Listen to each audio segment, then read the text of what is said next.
The piece I'm going to be talking about is Psyche Abandonata, which translates to Psyche Abandoned in English.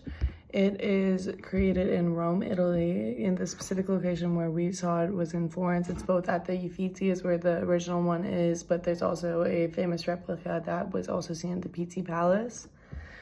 The artist responsible for the work is Pietro Tenerani,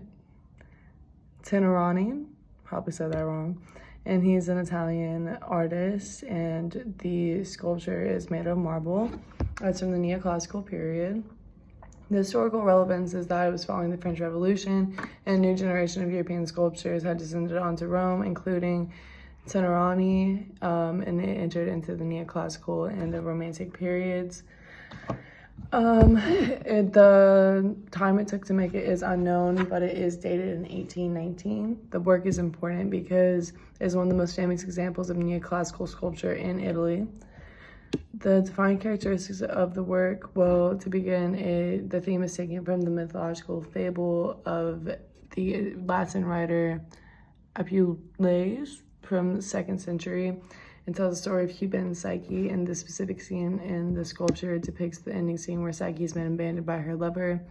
The flesh looks soft and the wings are nearly transparent, and cloth is draped over her lap, and the rest of her is bare. Her expression and posture display the emotion present at the end of said story. The historical contributions of the artist are that this piece was Tenerani's first public success, and it went on to become one of the most acclaimed artists in the Italian Purismo style. My personal observation is that it's actually like her stomach rolls, like that there's like a crease in her stomach.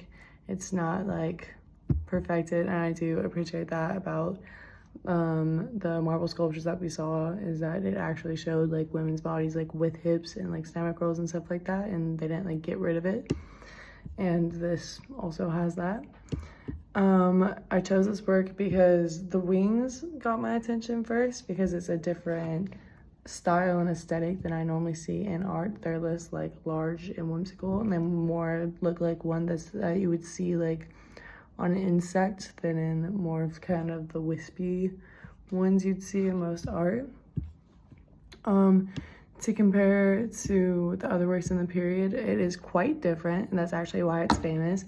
It was actually studied by Romantic style artists, so I actually at first thought it was a Romantic piece, not a neoclassical piece, but the internet told me I was wrong.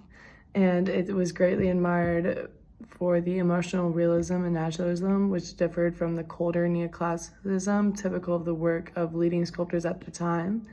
And one fun fact is that one of the meanings for Psyche in ancient Greek is butterfly, which is probably the inspiration for those specific wings.